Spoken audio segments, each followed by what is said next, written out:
membawa Kristus kepada bangsa-bangsa, dan bangsa-bangsa kepada gereja Tuhan.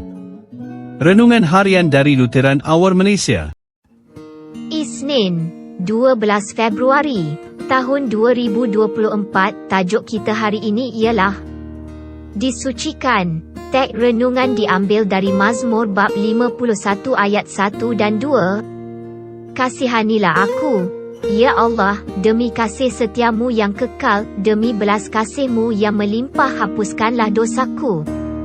Bersihkan aku daripada kejahatanku, sucikan aku daripada dosaku. Bila Nabi Nathan berhadapan dengan Raja Daud tentang penzinaannya dengan Batsheba dan pembunuhan suaminya Uria, Raja Daud mengakui dosanya dan bertaubat. Diilhamkan oleh Roh Kudus, Raja dan pemazmur mengarang mazmur ini. Dinodai oleh najis dosanya, Raja memohon belas kasihan dan kerinduannya untuk disucikan semula.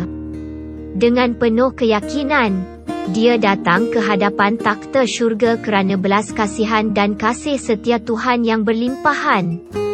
Musim Lenten semakin hampir. Tidak lama lagi, kita mungkin akan menerima tanda abu sebagai tanda pertaubatan. Seperti pemazmur, kita akan berhadapan dengan dosa kita bersendirian dan bukan dinyatakan oleh seorang nabi. Roh Kudus yang bekerja dalam firman Tuhan akan memanggil kita untuk bertaubat.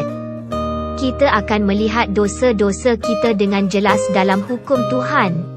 Tempat pertama kita melihat renungan yang mengerikan tetapi begitu tepat ialah perintah pertama, jangan ada padamu Tuhan-Tuhan lain selain aku. Pembacaan 10 perintah untuk mereka yang bertaubat akan mendedahkan sejauh mana kita telah berdosa.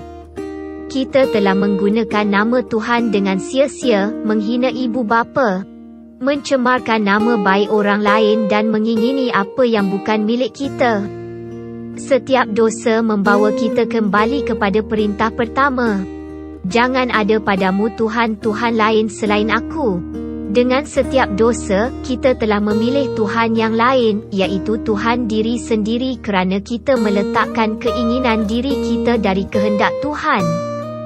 Pemazmur mengetahui dan mengakui kebenaran ini. Dia berdosa terhadap Batsheba dan Uria, namun dia mengakui dosanya kepada Tuhan, kepadamu, hanya kepadamu. Aku berdosa dan melakukan kejahatan di pandanganmu.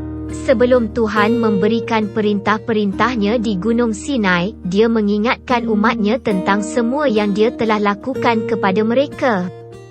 Akulah Tuhan, Allahmu, yang membawa kamu keluar dari tanah Mesir, dari tempat perhambaan. Tuhan menyelamatkan umatnya dari kematian dan memimpin mereka keluar dari perhambaan di Mesir ke tanah perjanjian melalui darah anak-anak domba yang dikorbankan. Disapu pada tiang dan ambang pintu rumah mereka. Pada hari Abu Rabu ini dan setiap hari, kita membawa dosa kita ke kaki salib di mana anak domba Tuhan telah menumpahkan darahnya untuk menyelamatkan kita. Inilah Tuhan yang kepadanya kita mengakui dosa kita. Dialah Tuhan yang menyelamatkan kita daripada maut dan memimpin kita keluar dari perhambaan dosa kepada kehidupan yang kekal. Pemazmur yakin akan belas kasihan Tuhan yang berlimpahan dan kasih setianya. Kita juga pasti akan hal ini. Melalui darah Yesus, pelanggaran kita telah dihapuskan. Kita disucikan daripada dosa.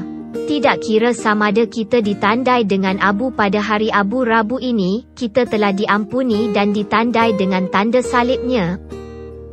Kita berdoa, ampunilah dosaku, ya Tuhan, menurut belas kasihan dan kasih setiamu yang berlimpahan. Amin.